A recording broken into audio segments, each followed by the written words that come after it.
जय हिंद। प्रस्तुत पाठ्य सामग्री वैसे तो कक्षा 9 से है, लेकिन ये सभी के लिए लाभदायक है।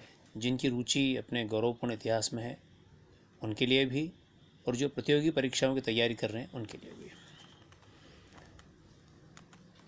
ये जो मैप आप देख रहे होंगे, ये मैप तकरीबन 2500 साल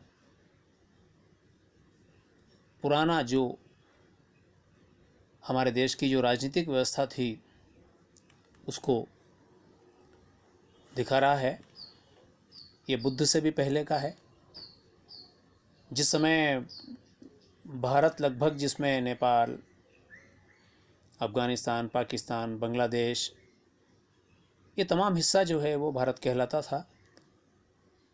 इसमें सैकड़ों राज्य अलग अलग जगह पर थे। उनमें 16 राज्य जो है वो बहुत ज़्यादा शक्तिशाली थे। हमारे इतिहास में उनको 16 महाजनपद के नाम से वो राज्य जाने जाते हैं। हम क्रमशः उन राज्यों को इस मैप के माध्यम से समझने की कोशिश करते हैं। सबसे पहले आप देख रहे होंगे, हम ऊपर से चलते हैं, नॉर्थ से। इसमें आप देख रहे होंगे कुछ हाइलाइटर से कुछ चीज़ें हाईलाइट की हुई है। उनमें सबसे ऊपर आप कंबोज, गांधार, इसके नीचे तक्षशिला, कुछ नदियां हैं, झेलम, चिनाब, रावी, व्यास, सतलज, नीचे सिंधु। ये लगभग अब पूरा हिस्सा नीचे तक आप आएंगे तो जो राजस्थान का हिस्सा, लूनी नदी भी है, यह पाकिस्तान में चला गया है बहुत सारा हिस्सा। लेकिन जिस समय का इतिहास अपन यहाँ पढ़ रहे हैं उस समय हिंदुस्तान ही था। तो हम इसमें क्रमशः एक एक राज्य को आज वर्तमान स्थिति क्या है उसको अपन देखते हैं। वो सबसे पहले अपन जो है कंबोज की जो एक संक्षिप्त जो हिस्ट्री है उसको देखते हैं। वर्तमान में यह हिस्सा जो है राजौरी, हजारा,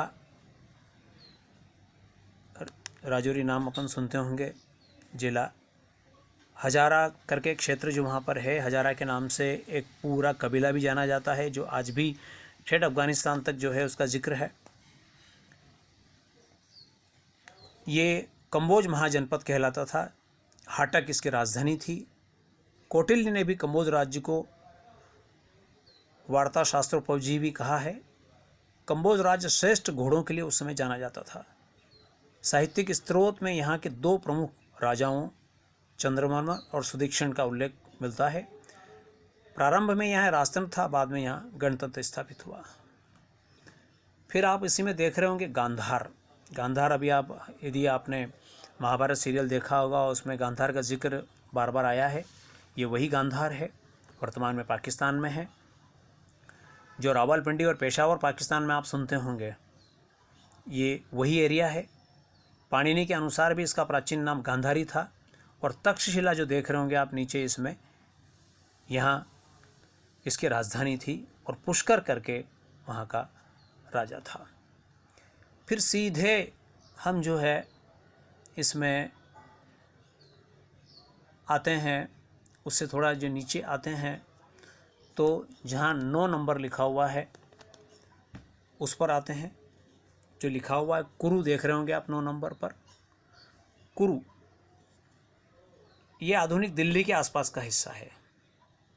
जो कुरुक्षेत्र था उस समय, कुरुक्षेत्र, कुरु महाजनपद की राजधानी इंद्रप्रस्थ है। इंद्रप्रस्थ दिल्ली का नाम है, जिसका उल्लेख महाभारत में मिलता है। बुद्ध के समय यहाँ का राजा कौरव था। पहले यहाँ राजतंत्र था, बाद में यहाँ गणतंत्र हो गया। फिर आप देख रहे होंगे 10वें नंबर पर पांचाल लिखा हुआ है। आपने महाभारत में पांचाल राज्य का भी जो है नाम सुना होगा। वर्तमान में ये रुहेलखंड और बरेली, बदायूं, फर्रुखाबाद यूपी में जो है इन जिलों का नाम सुना होगा। ये सब जो है प्राचीन पांचाल महाजनपद के अंतर्गत ही आते थे। गंगा नदी इस महाजनपद को दो भागों में बांटती है, उत्तरी पांचाल और दक्षिणी पांचाल में बांटती है। उत्तरी पांचाल की राजधानी अहिच्छत्र एवं दक्षिणी पांचाल की राजधानी कांपिल्य थी। कान्यकुब्ज का प्रसिद्ध नगर इसी राज्य में स्थित था। आप यूपी में देखते होंगे जो ब्राह्मण की एक पूरी कम्युनिटी है जो कान्यकुब्ज कहलाती है। और जो द्रौपदी महाभारत में आपने सुना होगा वह इसी राज्य की कन्या थी। उसके बाद आप जो क्रम ले रहे हैं तो आप चौथे नंबर पर आप देख रहे होंगे,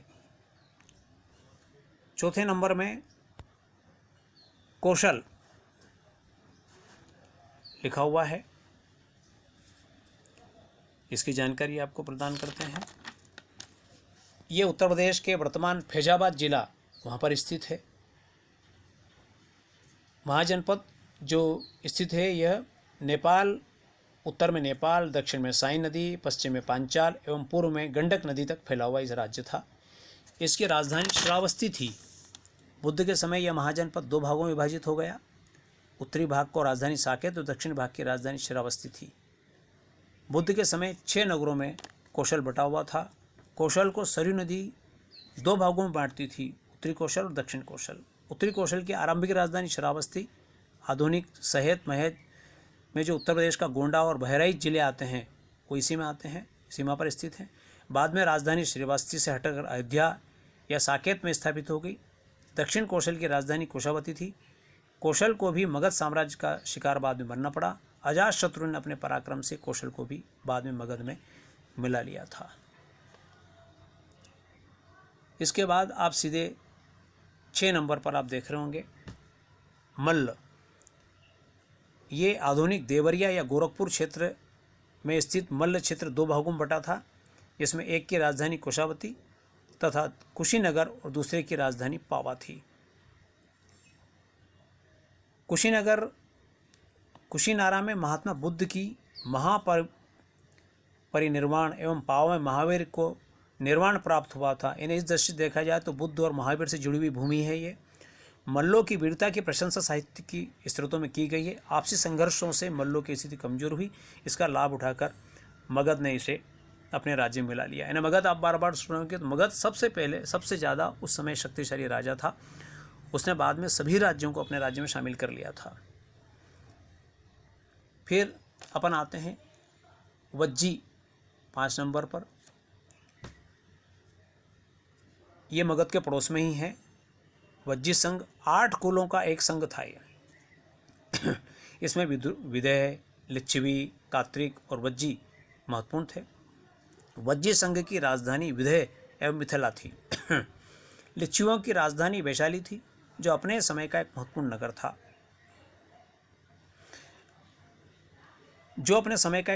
था। गौतम बुद्ध स्वयं वैशाली गए थे और वहाँ की प्रसिद्ध नर्तकी आम्रपाली को बौद्ध धर्म में दीक्षित किया था। कालांतर में आपसी वैमनस्य के कारण लिच्छवियों की एकता एवं अजेयता नष्ट हो गई। अजातशत्रु ने वैशाली पर अधिकार कर इसे मगध साम्राज्य मिला लिया।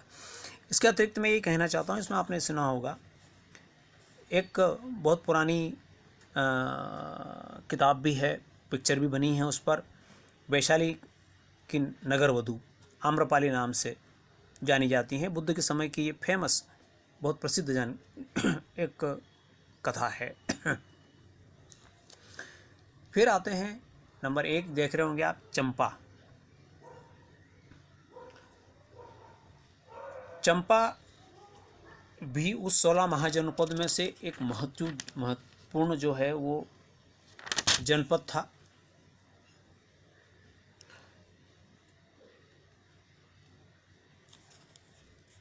इसकी जानकारी इस तरह से है